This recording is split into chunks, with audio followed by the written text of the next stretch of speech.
Pessoal, vamos continuar, então, as apresentações.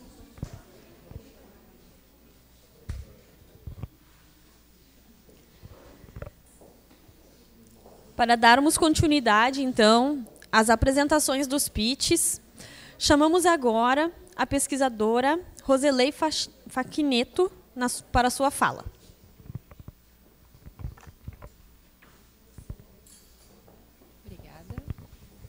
Bom dia a todos.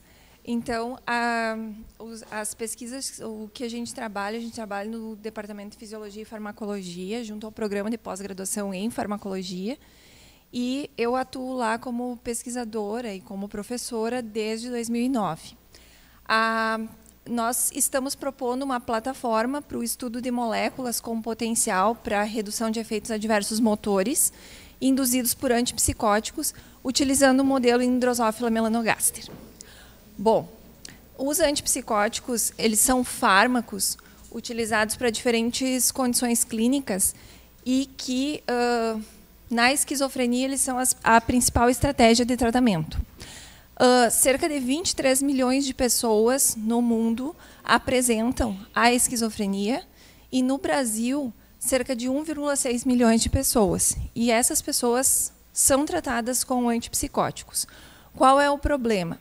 Esses fármacos, dependendo de características dos pacientes, de tempo de tratamento e outros fatores, ele leva ao desenvolvimento de efeitos adversos motores em 20% a 40% dos pacientes, sendo a discinesia tardia uma condição incapacitante e irreversível,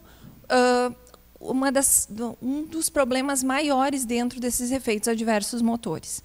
Não temos tratamentos, muitas opções de tratamentos para a discinesia tardia, mas, em 2021, a Anvisa aprovou a deutetrabenazina, que hoje, ela, fazendo uma busca em relação a ações judiciais, né, para a tentativa do tratamento no SUS para os pacientes, gira em torno de R$600 mil ano, tá, o tratamento para um paciente. Então, qual que é a nossa proposta de solução?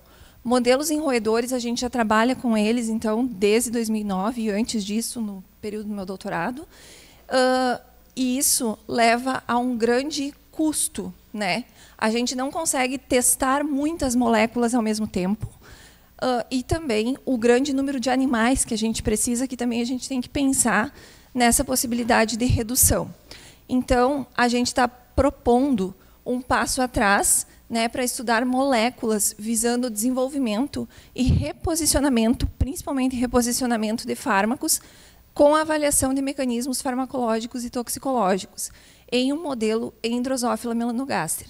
Para isso, a gente precisa validar esse modelo, para que, a partir desses resultados, a gente transponha para os roedores de uma forma mais, digamos assim, direcionada, né? Que a gente leve as moléculas, só aquelas que têm um potencial melhor, ou que já apresentaram um efeito melhor nesse modelo. Tá?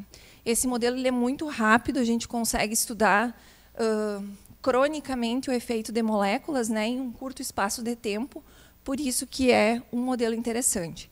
O estágio atual é a validação, onde os grandes protagonistas desse ponto aqui estão sendo os alunos de pós-graduação, que estão vinculados ao programa de pós-graduação em farmacologia. Por que a gente pensa que isso é um modelo de negócios? Os nossos objetivos principais, então, pensando em pesquisa científica, é o reposicionamento de fármacos, porque a gente sabe que isso leva a uma maior rapidez, menor custo de testagens e traz um benefício mais rápido para os pacientes em geral. Mas a gente também investiga moléculas inovadoras, principalmente de origem natural, pensando em questões de sustentabilidade, principalmente, e, ao mesmo tempo, avaliando mecanismos farmacológicos e toxicológicos, para que a gente possa licenciar propriedades intelectuais a partir desses resultados. A gente precisa também de parceiros que sejam interessados, indústrias que queiram testar moléculas, né, para que a gente consiga ter essa rapidez e essa aplicabilidade. E uma forma rápida que a gente está pensando é a prestação de serviços a partir desses modelos bem padronizados. Então, fazendo uma análise de mercado, considerando os valores que hoje são descritos, né, em relação às pessoas que apresentam transtorno psiquiátrico da esquizofrenia, considerando pacientes, o percentual de pacientes que terá alterações motoras, em especial a discinesia tardia, fazendo um cálculo rápido, considerando só 10% desses pacientes, a gente já teria um mercado que envolveria um valor em milhões, considerando o único fármaco disponível que tem indicação específica, né, para esse tratamento. Então, o que nós precisamos? Parceiros interessados em investir em pesquisa e desenvolvimento, para financiar tanto a aquisição de reagentes e equipamentos, que às vezes a gente não consegue ter, né, disponíveis especificamente para esse modelo no laboratório. Precisamos de técnicos de laboratório para agilizar o fluxo dos testes e também para conseguir treinar esses alunos que chegam no laboratório, né, para fazer um treinamento inicial. Hoje, as nossas pesquisas são financiadas principalmente pelo CNPq, FAPERGS e CAPES, através de bolsas, e o que tem rendido a maior quantidade de recurso, que é muito pequena, é a taxa de bancada da Bolsa de Produtividade, que eu detenho. Então, isso é o que está fomentando hoje o laboratório. Essa aqui é a nossa equipe, formada então por alunos do programa de pós-graduação em farmacologia. Tem um pós-doc que me ajuda muito em todas as etapas no laboratório, e estudantes do curso de medicina e farmácia. Eu tenho doutorado em farmacologia, em bioquímica, desculpem, e coordeno esse laboratório então desde 2009. Agradeço a atenção de todos e fico à disposição se tiverem dúvidas ou questionamentos.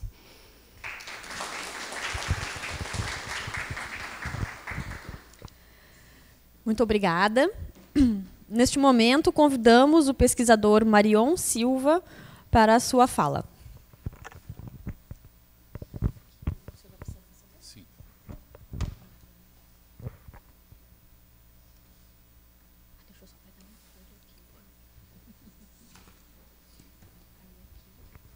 Se o senhor quiser usar o laser, é esse aqui, e para passar o laser. Ah, tu tem um. Desculpa.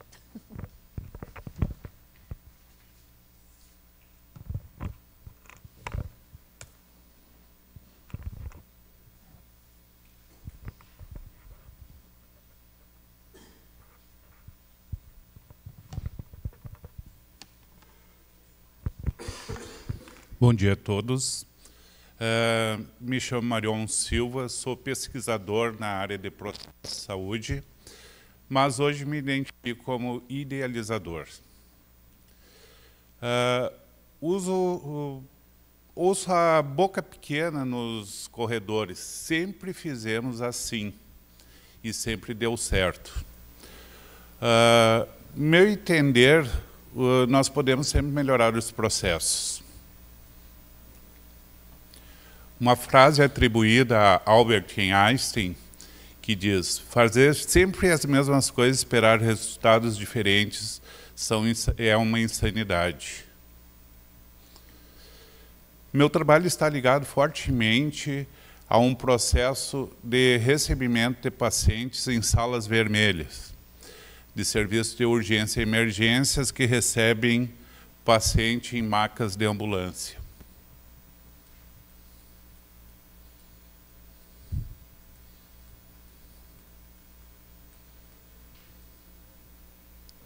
Põe, Bruno.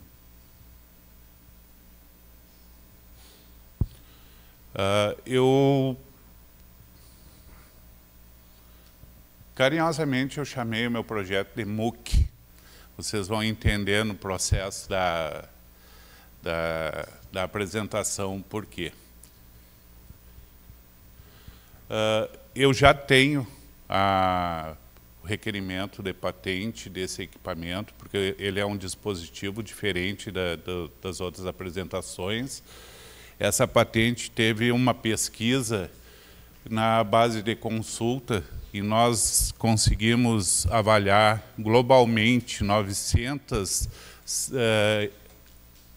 similaridades ao meu projeto. Com outros filtros, acabamos reduzindo para 4, E esses 4 têm uma diferenciação em relação ao minha proposta.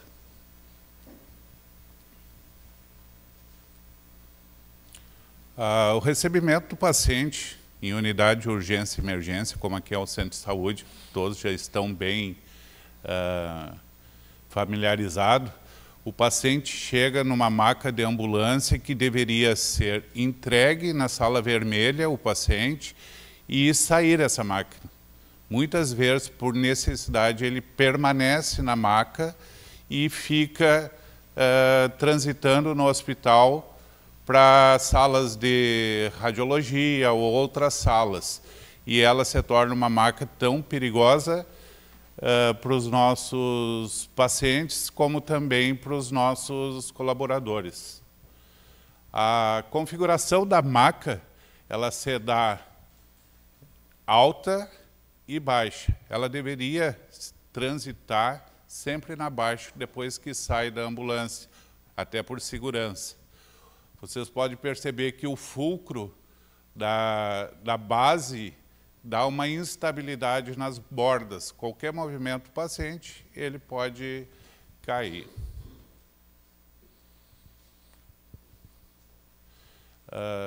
Eu trouxe aqui um vídeo no melhor cenário, que é um paciente magro, 70 quilos, e a equipe toda masculina, que não é o que acontece no nosso dia a dia. Vocês percebem que nós fazemos um levantamento da maca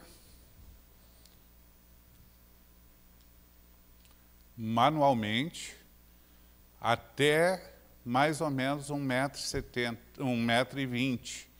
E isso torna bem pesado para os colaboradores, aonde tem muita lesão laboral. Esse é o primeiro gargalo do processo. O segundo gargalo, vocês percebem aqui numa mesa de exames radiológicos, que ela fica em torno de 30 centímetros acima da maca. E nós temos que botar, muitas vezes, um paciente pesado, politraumatizado, sem a maca rígida, que às vezes chega sem maca rígida, para a mesa. Isso aqui ocorre um trabalho excessivo da equipe e também corre o risco do nosso paciente ter mais lesões referente a esse processo. O terceiro gargalo é nós voltarmos com esse paciente, que é bem mais difícil. Aqueles 30 centímetros de diferença.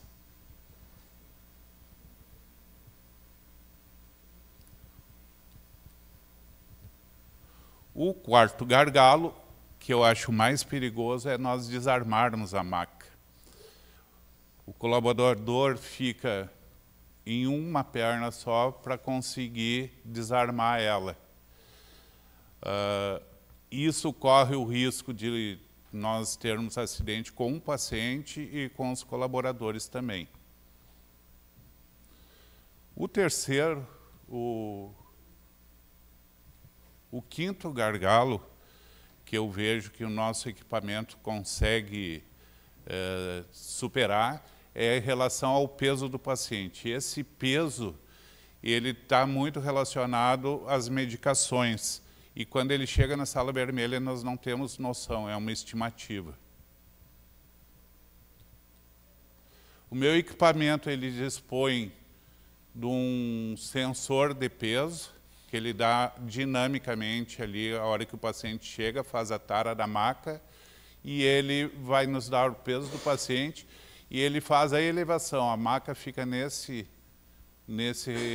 recipiente da base dele, e nós conseguimos erguer o paciente até a altura da mesa e já, ao mesmo tempo, dando a pesagem do paciente. Esse nosso equipamento aqui, ele suporta até 500 quilos e ele fica no setor. Essa é uma grande diferença dos outros que ocorrem, que são as macas que têm elevação. O meu projeto está numa TRL 6, já temos projeto, o protótipo, infelizmente eu não pude trazer, porque ele já foi para adequação, só esperando agora para nós conseguirmos colocar ele em teste de campo real, para podermos liberar para alguma empresa que queira comercializar. Uma estimativa de negócio. Foi avaliado que nós temos 20 mil instituições no Brasil com potencial de aquisição desse equipamento. Uma pesquisa básica, as melhores macas estão em torno de R$10 mil. Vamos fazer esse cálculo para o MUC. Nós estamos falando de 200 milhões de reais. Então, nós temos toda a expertise para entregar para uma empresa e ela conseguir comercializar. Muito obrigado.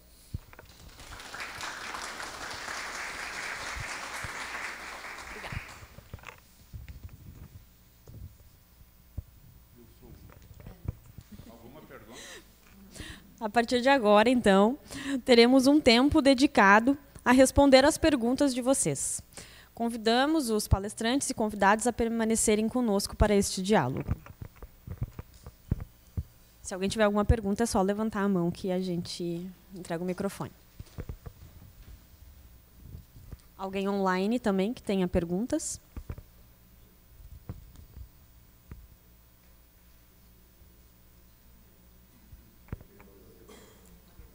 Pode falar, Douglas.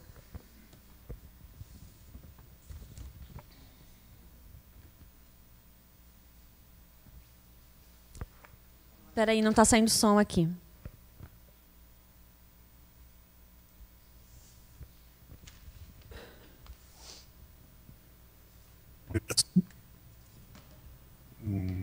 Saiu o som, gente? Agora sim.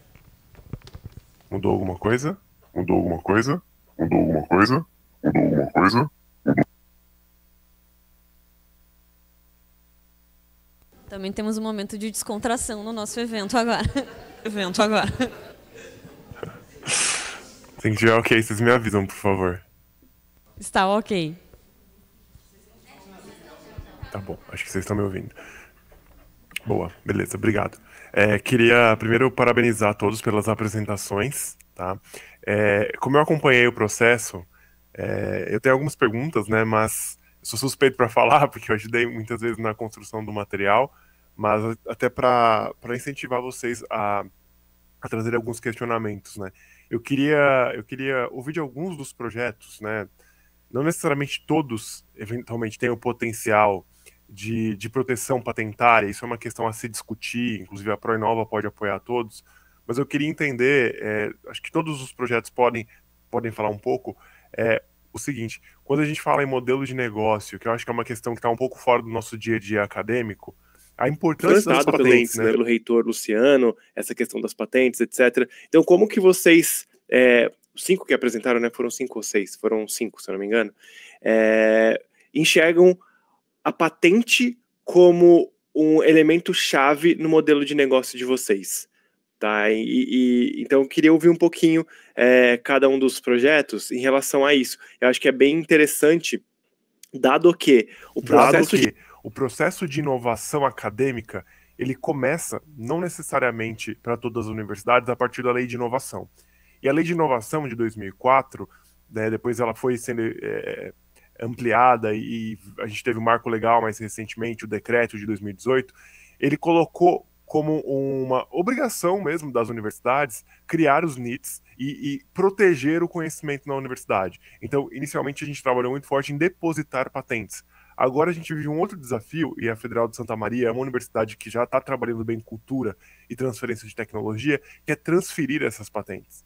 Então, dado que isso é um desafio da academia, é um desafio das universidades, em especial aquelas que, por exemplo, já têm uma estrutura mais robusta, seja uma agência de inovação ou uma pró-reitoria de inovação, eu queria que o pessoal dos projetos comentasse como que as patentes são reforçando aqui a pergunta, né? Como que as patentes se encaixam no modelo de negócio de vocês?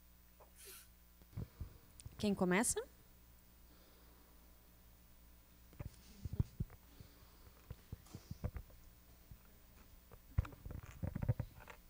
Douglas, obrigada então pela pergunta. Eu acho que assim, no caso específico do meu projeto, a gente pode ir para vários lados, né? Como a gente tinha falado, não focar num produto, mas também num processo, né? Já que a gente tem uma expertise para produzir, né, esses filmes. E eu acho que focar num produto vai depender muito da composição, mas é essencial, né, proteger para depois transferir, né, esse know-how, esse produto, esse processo. E eu acho que é algo que eu estou refletindo bastante para que caminho que a gente vai, que eu vou precisar da ajuda, né, dos colegas, né, para a gente poder avançar, né, que esse é o objetivo.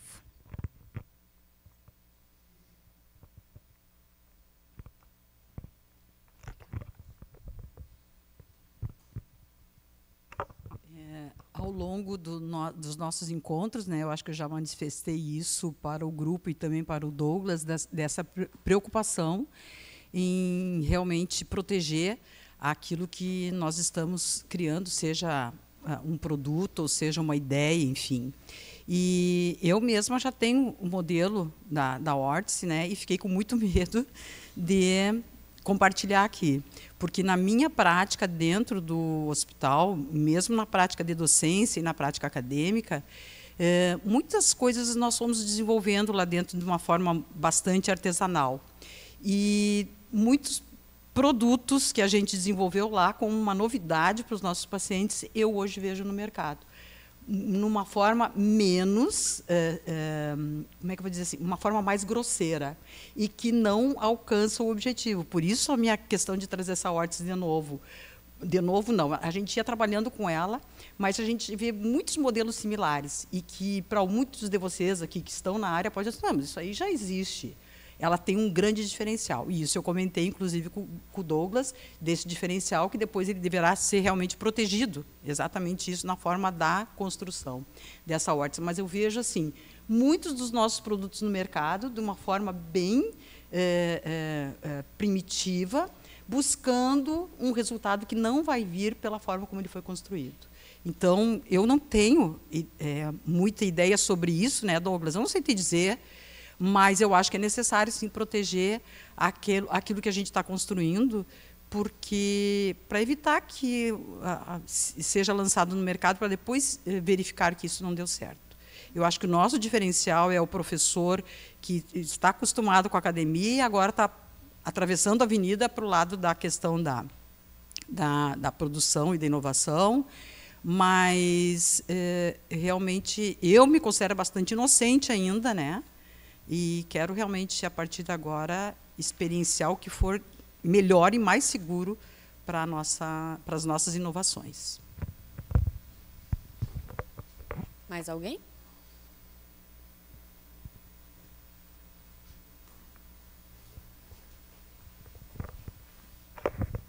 Parabéns a todos. Eu gostaria de perguntar para a Rosilei, no caso de DT da esquizofrenia, como que seria a parceria na prestação de serviços que vocês buscam?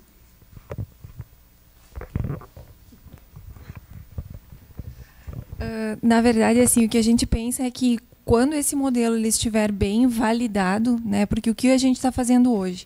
A gente faz, no caso da discinesia, é difícil a gente avaliar no modelo em drosófila, por exemplo, porque elas não reproduzem, então por isso a gente precisa do modelo em roedores, mas o déficit locomotor é possível visualizar. Então, o que a gente pensa em relação à prestação de serviços? Já que a gente faz pesquisa básica e é muito mais difícil a gente pensar no licenciamento de um produto, por exemplo, se a gente tiver pessoas que queiram testar moléculas e a gente tem um modelo bem validado, a gente pode entregar os resultados, né, dessas moléculas que empresas ou, né, pessoas queiram testar nesse sentido. Então, seria mais assim, fazer os testes e entregar os resultados, né, nesse processo.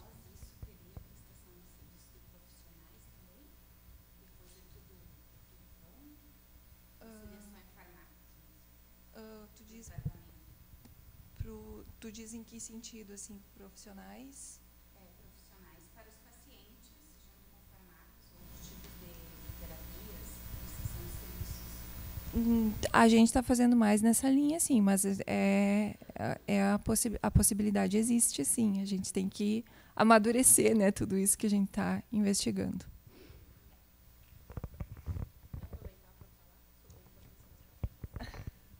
Pode ser. Então, eu comentei com o Douglas até numa reunião que a gente fez agora faz poucos dias, né, na segunda-feira. Eu disse para ele que, na verdade, a gente trabalha muito no laboratório e a gente acaba publicando os artigos, né, e a gente não visualiza muito essa colocação daquilo que a gente está fazendo no mercado. Mas, quando a gente observa, às vezes, um produto saindo e citando como referência trabalhos que a gente fez e que embasaram aquilo ali, a gente pensa, poxa, né, podia ter tentado fazer alguma coisa.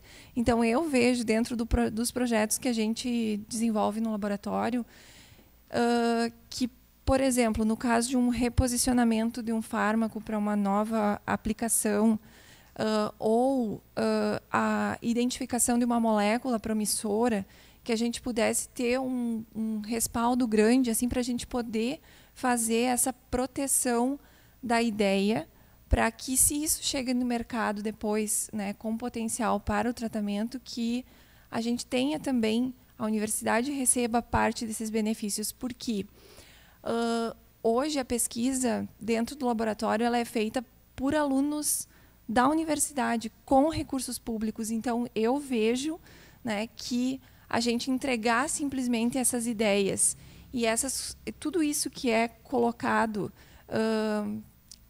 que a gente faz assim como pesquisa básica, mas que vai direcionar aquilo que é feito lá na ponta, tem que ter, de alguma forma, um retorno, né, para a instituição. Porque por que a gente sempre precisa ficar pedindo, né, com dificuldade de recursos? Então, eu acho que seria uma forma de talvez a gente conseguir ter recursos mais rápidos e acessíveis, né, para a utilização. Mais alguém?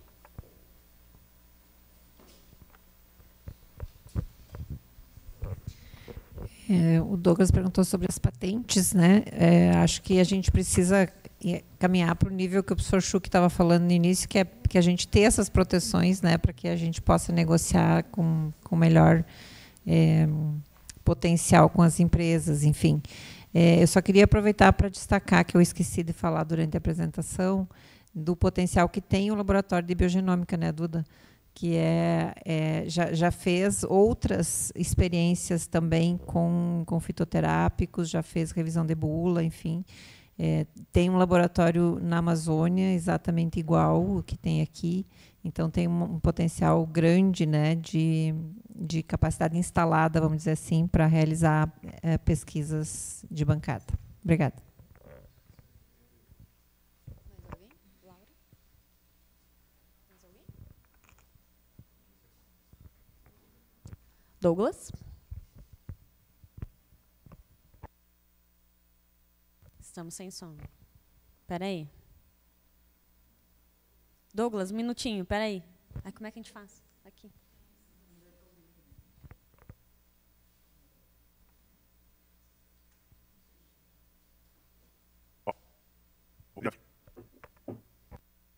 Posso? Boa. Então, primeiro, queria aproveitar o comentário da professora Maria Denise e da professora Rosilei, porque eu acho que tem um ponto muito importante aqui, que é o seguinte: a gente identificou alguns projetos específicos de pesquisa dentro desses grupos de pesquisa, desses laboratórios, para trabalhar as tecnologias, né? Porque quando a gente modela uma tecnologia, ela pode gerar uma patente, ela pode eventualmente fazer parte de um know-how, ela não necessariamente é passível de proteção, mas os alunos, eventualmente egressos, que se envolveram nisso, ou o próprio pesquisador pode ter um contato legal com outras pessoas do ambiente de inovação e querer criar uma spin-off, tá? Então, a spin-off, no caso, no sentido dele ser sócio de uma startup que nasce a partir de um conhecimento, e não necessariamente esse conhecimento precisa de proteção. Porém, na área de saúde, é uma área regulada, é uma área cujo as barreiras de entrada são mais complicadas. Então, a patente ela acaba sendo central dentro desses projetos, porque isso também aumenta o valor do negócio e aumenta a segurança, eventualmente, para que isso tenha um percurso no mercado. Seja o próprio grupo de pesquisa, né, o pesquisador sendo sócio de uma startup e outras pessoas, de fato, administrando e conduzindo isso, seja uma empresa colocando no mercado. Mas aí uma coisa que é muito interessante é o seguinte, a pergunta, né, para a professora Rosilei sobre a prestação de serviços e a professora Maria Denise trazendo a expertise do laboratório para trabalhar com outros, eventualmente, ativos, outras plantas. Então vocês muitas vezes têm que entender que são duas coisas. O laboratório tem um potencial empreendedor. Então, esse laboratório ele pode gerar várias tecnologias, ele pode gerar prestação de serviço em várias áreas, ele pode atrair empresas para fazer P&D em parceria, gerar propriedade intelectual e licenciar essa propriedade intelectual. Então, existe um modelo de negócios para o laboratório. A gente trabalhou aqui um modelo de negócios em torno de tecnologia, tá? E aí, uma coisa que eu acho muito interessante é o seguinte, a gente falou em produto, né? Até o reitor comentou isso, e assim, com toda a liberdade de fala aqui, né, que a gente tem, produtos e serviços, no fim das contas, eu acho que é isso que a gente quer dizer. Então, nem tudo precisa ser uma coisa fechada e acabada, tá? Os serviços também fazem parte disso. Então, serviços inovadores que giram em torno de uma tecnologia, em torno de uma metodologia, em torno de um processo, de uma ferramenta, isso também tem muito valor. E aí acho que a professora Maria Denise traz um pouco disso na fala dela, né, assim como a professora Rosilei, existe um potencial de prestação de serviços, né, e esses serviços eles podem tanto ocorrer como universidade, então tem fundação de apoio para viabilizar isso faz parte da política de inovação, e se esses serviços, esse desenho que a gente fez de entender mercado, direcionam para um mercado muito grande, um mercado que tem muito potencial, tirar isso da universidade e transformar em uma spin-off faz muito sentido, tá? Então eu acho que é bem importante a gente entender o seguinte, acho que um resultado muito esperado desse programa é que vocês entendam que as competências de vocês são os ativos para a inovação, para gerar inovação, para criar nova indústria no Brasil. E essas competências, elas vão ser aplicadas em desafios. Esses desafios de mercado, vocês vão acabar conhecendo à medida que vocês interagem, seja participando de eventos, seja conversando com empresas, seja eventualmente estudando ou estando antenados com desafios regionais, desafios globais, desafios nacionais, para os quais vocês têm competência de gerar uma solução. Tá? Então, eu acho que o que muda um pouco nessa dinâmica, e foi citado aí nas falas, é olhar as nossas pesquisas, olhar o nosso dia a dia de forma diferente, a partir do momento que a gente conhece essas ferramentas. E eu já tive a oportunidade de conversar com todos os pesquisadores, né, nesse processo e entender o quanto a gente conseguiu gerar essa mentalidade empreendedora neles. E apesar da gente ter projetos bem específicos aqui, outros projetos eu tenho certeza que virão a partir disso, tá? Então, eu só queria fazer esse comentário a partir do que vocês trouxeram, que eu acho que é bem importante a gente deixar isso claro, que a gente está falando de tecnologia, mas tem todo um potencial de laboratórios. E os laboratórios eles podem prestar serviço, fazer P&D em parceria e gerar outras tecnologias também, tá? Então, acho que tudo isso está dentro do escopo aqui do trabalho que a gente fez. Muito obrigada. Agora o... Gostaria de compartilhar um pouco da minha experiência em relação a patentes.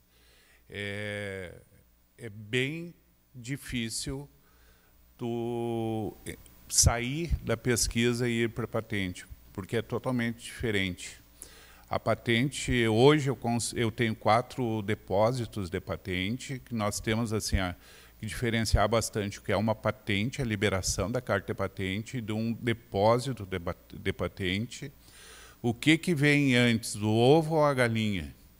A pesquisa ou o produto? Se vocês começarem a liberar o processo da pesquisa, alguém também pode entrar nesse viés aí e patentear antes. Existe essa possibilidade.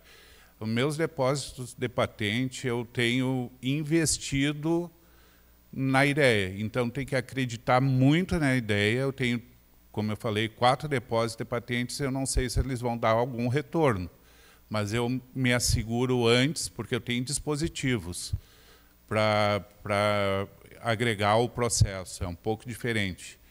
Esses dispositivos são são patenteáveis. Outro processo que nós temos que ver se nosso produto é patenteável. A base de pesquisa, como eu mostrei na minha apresentação, passou por 900 similaridades. Então, o escritório que eu trabalho, que eu contratei para as patentes, eles fazem esse processo e desses aí eles vão filtrando até para ver se o nosso dispositivo tem alguma diferença para poder ser patenteado. Então, quando nós falamos em patente ele leva um bom tempo para nós termos o domínio da patente. Então, o que eu quero dizer? Se a tua pesquisa está ali para 4 anos e tu já entra com um pedido de patente e ele vai levar uns... A partir do momento que tu entra com um pedido, tu está assegurado por 20 anos para patente e para 15 anos para modelo de utilidade. Quanto tempo tu vai aproveitar? Então, tem que ser muito bem pensado em relação se quer investir, se tu acredita no teu produto e o que tu quer de retorno. Tá bom? Muito obrigado. Alguém?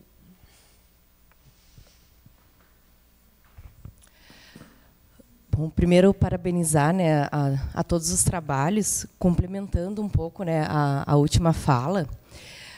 Dentro da Coordenadoria de Transferência de Tecnologia e Propriedade Intelectual, nós temos, né, o Núcleo de Propriedade Intelectual, que já aproveito para divulgar que, a partir desse mês, a professora Letícia, né, vai estar liderando o Núcleo de Propriedade Intelectual. E sempre que um pesquisador nos procura com o viés de proteger algo que ele está desenvolvendo, nós sempre, junto com o Núcleo de Propriedade Intelectual, o Núcleo de Prospecção e Valoração, ele trabalha junto, para nós entendermos não só os aspectos formais de uma proteção, mas também pensar na possibilidade e no potencial da transferência dessa tecnologia.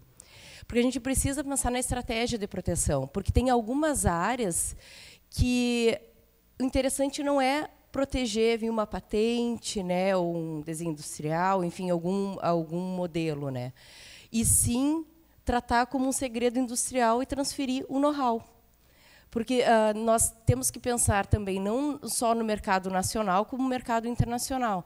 Por exemplo, na área da farmácia, né, o desenvolvimento para chegar no TRL9, digamos assim, ele é longo. E daqui a um pouco, se a gente proteger no Brasil, nós temos 1 ano para entrar com PCT fora do Brasil. O que significa é que a gente tem que pensar já na proteção de uma forma ampla, porque daqui a um pouco a gente perde a proteção no resto do mundo. Então, fica como se, ao invés de ser algo bom, a proteção acaba não sendo.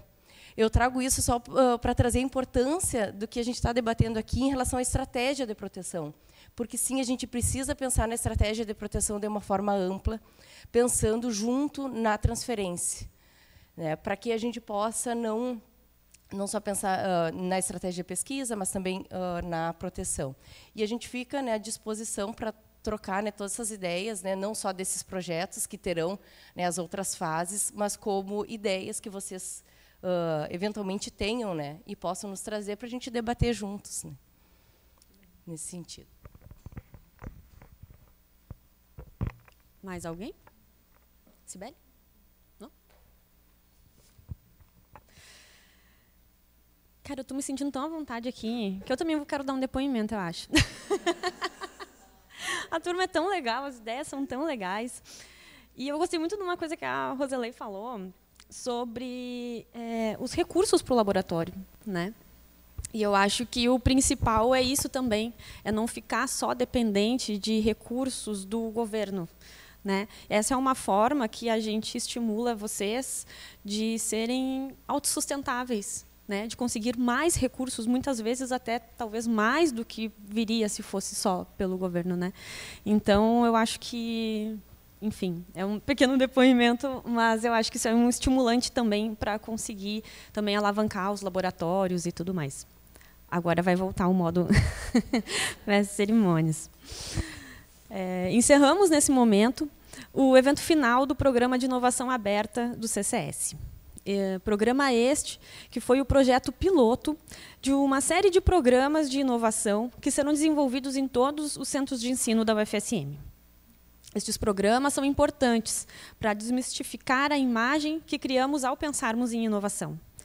É importante termos em mente que ela não precisa ser obrigatoriamente tecnológica e que ela acontece em todas as áreas do conhecimento no nosso dia a dia. A inovação é, principalmente, sobre melhorar a vida das pessoas com foco na resolução de problemas. A inovação acontece quando há colaboração, escuta, abertura e coragem para construir o novo. E o que vimos aqui hoje comprova que há, na UFSM e em seus parceiros, uma disposição genuína para transformar desafios em soluções concretas. Agradecemos a todas as pessoas envolvidas nesse processo, aos mentores, professores, instituições apoiadoras e empresas que acreditam no poder da ciência e da inovação. Que essas conexões sigam se fortalecendo e abrindo novos caminhos para o futuro da saúde. Obrigada.